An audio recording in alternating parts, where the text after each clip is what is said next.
Your relationship as a mother with your child is the best shot at intimacy that you have in this lifetime. I will die on that hill, right? This is it.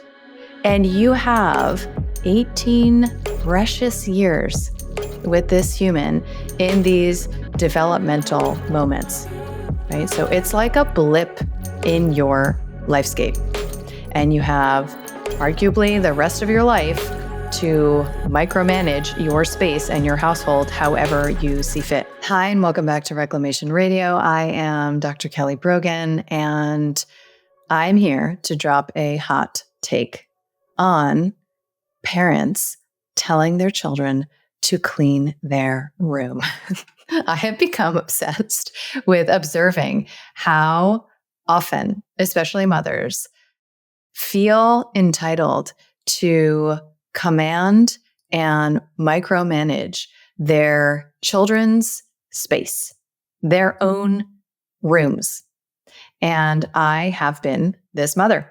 So in my masterclass called Victimless Mothering, I reveal many, many, many humbling ways in which I was able to see the shadow of my holistic mama, spiritually evolved, cycle breaking, greenwashing of the conditional love, access, and control and fear-based behavior that I and so many of us were marinating in as kids, right? So I smoke out my own tendencies. And one of the ways that I was able to see I was micromanaging my children was in telling them how to eat, how much to eat, and also when to clean their room and really nagging them around that being necessary. Okay, so this was years ago. I can barely relate to it at this point. I want to tell you about a little social experiment.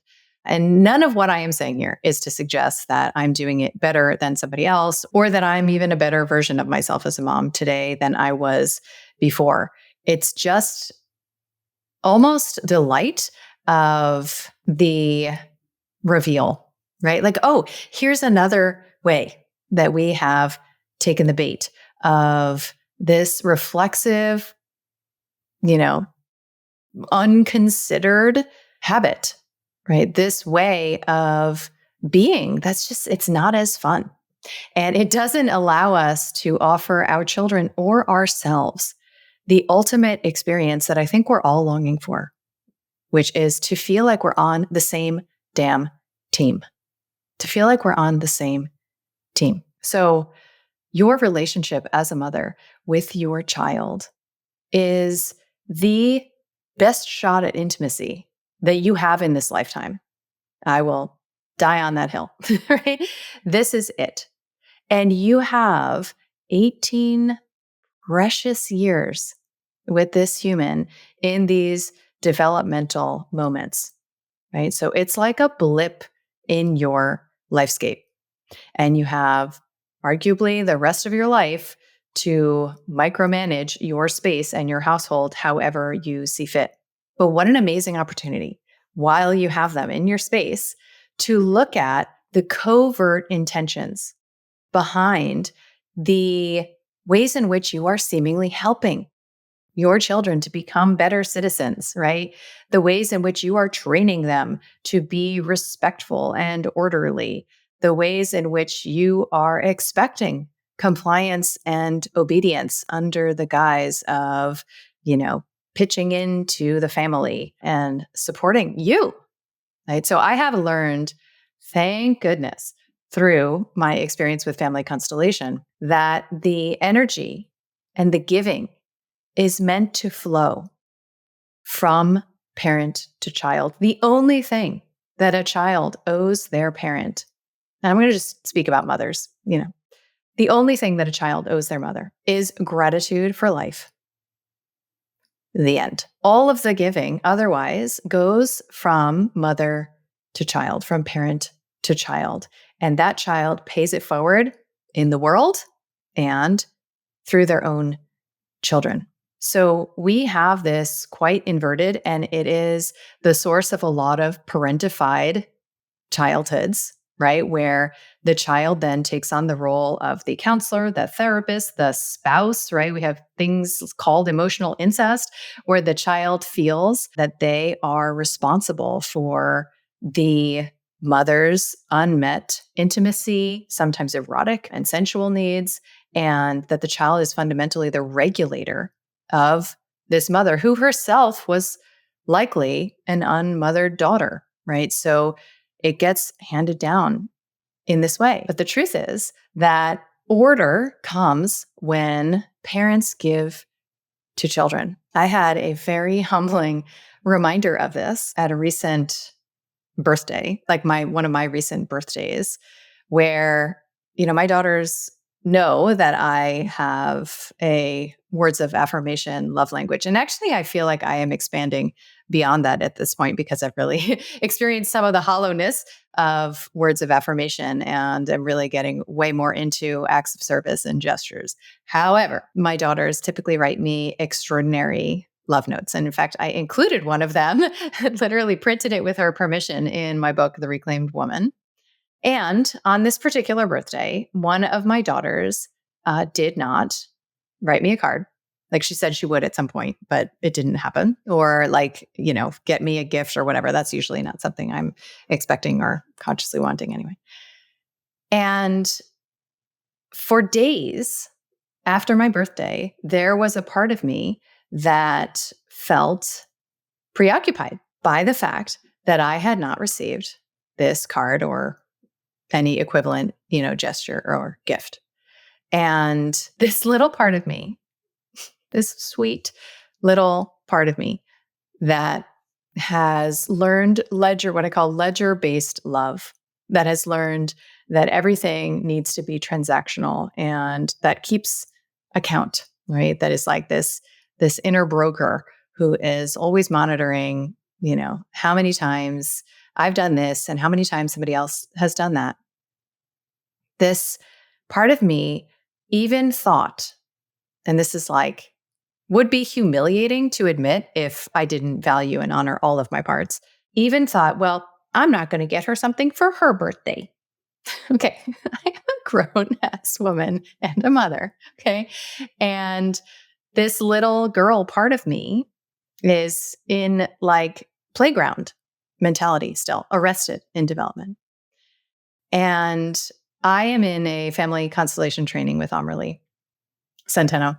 And we happened to have a session where we were talking about this kind of hierarchy, right? Like the directionality of this flow of giving. And I snapped out of it immediately. Okay, so this only went on for maybe 72 hours. Okay. And I snapped out of it because I remembered, oh, right. If my daughters never give me a thing, never acknowledge any aspect, right? Like they never read my books. They never, do the thing. Like one of my requests of my daughters for years has been that I want to learn a 3-part harmony and sing a song together. Okay. They don't want to do that with me. So I'm so excited when one of them wants to learn a TikTok dance with me that I'll take the crumbs. No, I'm kidding. But I was able to remember that if they never give me a thing again, if they never acknowledge anything, if they never thank me for the extravagant trips that I take them on or whatever, that is 1000% in order.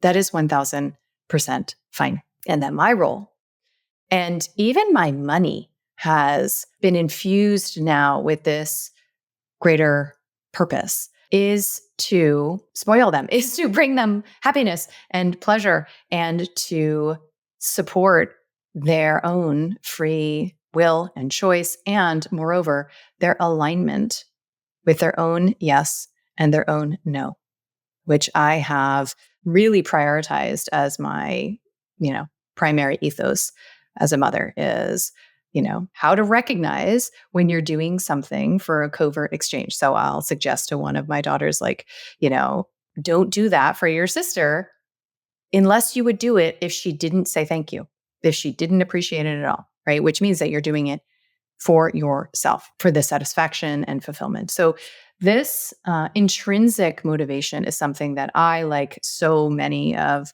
the kids in my generation was systematically divorced from through schooling and, family culture. And the reclamation of that intrinsic motivation, that creative spark, that inspiration, that divine impulse isn't necessary when you're not fundamentally disconnected from it. So when we source our regulation as mothers through control of our environment, so we're not even talking about control of our man, okay, it's not the subject of this hot take.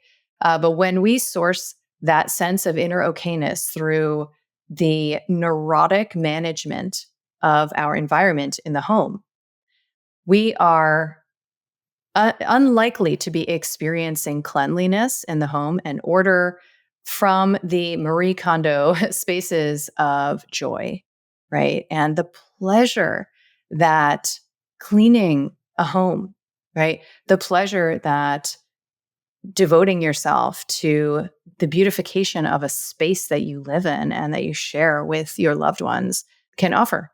We are exercising an externalization of old habits of validation, right? So I wonder how many of you listening grew up with moms who got very anxious whenever company would come over, right? And needed you to keep the house clean, and parents who would punish you if you didn't clean your room or nag you and push you and push you and push you. I believe the recording I recommend more than any other is my Victimless Mothering Workshop, which is the product of 14 years of motherhood, where I help smoke out the reflexive, control-based habits of unconscious parenting, and specifically the way that conditional love hides in the well-meaning holistic mama vibes of a woman like me who is so convinced that she's ending all the abuse of her mother line by imposing rules meant to protect her kids against toxic food, tech, and pharma. I have been humbled, and I've seen some darkness in my own righteousness and in the holistic health mothering world. So I want to open the conversation, and I think it went really well. So I'd love to share these recordings with you. An attendee said, I was pretty emotional during the call. I journaled like 10 pages afterwards. My husband told me I looked happier already, and I feel lighter. That call with Kelly felt like 10 years of therapy in 1 hour. It cut through to the core. So I hope you'll check it out and commit with me to truly ending victim consciousness and fear-based parenting in all of the places that it hides. The link is in show notes. Several years ago, I actually, at the beginning of the pandemic, when I did this deep shadow dive and looked at how I was embodying and expressing totalitarian and tyrannical energy that I was judging on the outside, I, on a dime, stopped telling my children to ever clean their room. I stopped telling them how or what to eat. Okay. And they were, I guess, like tweens at this point. And their dad's household is different, where there is an expectation around cleanliness and order and pitching in and that kind of thing. What we've observed, right, across households is that my daughter's rooms in my house are clean, right? That they, like, each of them has their own schedule of when they clean, and I literally never say a word, and they do it. Why? Because they want to experience the delight of going from, socks and underwear on the floor to an ordered space. That intrinsic motivation is something that they will take forward, into their lives. And so we can see that when we are commanding children to manage their own space, assuming they have their own room, so that we feel okay, we are entraining their systems into not only a kind of appeasement and a disconnection from their own intrinsic motivation. So we are enculturing extrinsic motivation, but we are also entraining in them a kind of entitlement, right? Like, when I need this to be done so that I feel okay, it should be done, right? And those kids can become entitled adults who imagine that somebody else owes them something, right? So this is ultimately all victim threads, right? That we are weaving in these simple and culturally normalized expectations of our children. And we might say, well, I want to teach them discipline. I want to teach them, the power of an orderly room. The thing is, it's for you. You want it because you want it, right? It's like if there's a sock on the floor and it bothers you that there's a sock on the floor, how about pick up the sock? Like if it bothers you that much that their room is unkempt, how about you ask them if you can go clean it? Which I actually in my transition did. Like, can I help you? Can I help you? Right. And leads me to another point, which is that often we will set forth these top down demands and expectations, and we won't ever actually take the time to like teach a man to fish kind of a thing, right? We won't ever take the time to teach them how to do what it is that we're barking at them to do, right? So that would be a step in the right direction is like, here's a lesson in how one cleans a room, right? What does that even mean, right? Here is how you might order, right? Like Marie Kondo's entire enterprise is founded on the instruction to adults who have never learned how to do these things, right? So here's how you do it. Maybe you could impart inspiration that way, and maybe, your child could experience the delight of an ordered space. But the most you can do is show them how it looks, how to do it, and then leave it up to them to see if that's something that they want to do. If it's bothering you otherwise, you can do it. You can take care of it. So the martyrdom that we love to cloak ourselves in as mothers is something that I feel stems from a fundamental confusion about our priorities. So I recorded a solo called Choosing Motherhood, where I talk about this cataclysmic moment in my experience where I recognize that I have not prioritized my role as mother for any of the 15 years since I became one, and have been prioritizing chiefly my career and then also a man who was not their father when I entered into, my second marriage relationship. And what it is to finally align with this choice that I made so many years ago, instead of gaslighting myself into imagining that I would ever feel fulfilled in the fundamental misalignment with my essence as a woman, right? So I remember the lengths that I went to. This was even in somewhat recent years, but I remember the lengths that I went to avoid like driving my children to school. Like I decided that, and they were going to a school after I had my year and a half of unschooling experience. So lovely and amazing. I enjoyed it so much. And they decided that they would rather be in school. So they went back to school, and they were at a school that was like a good hour or so away. And so I decided that that was so loathsome a commitment to sit in the car. My body does not love the car, but regardless, to sit in the car for what, totaled like 3 hours a day, that I, spent all of this time and energy and money, like vetting drivers and sourcing carpools and all this stuff. And I remember that I would pay my girls like $5 here and there to like help me take out and this is as a single mom, take out the garbage or do the dishes, because I already was at the point where I knew that it wouldn't make sense for me to tell them to do those things. So then I was like, okay, well, maybe I'll pay them to do those things. But I still had this sense of martyrdom, right? This self-pity that said, I have to do all of this myself. No fair. And the truth is that I have made choices that have consequences, and there is not a victim in sight, right?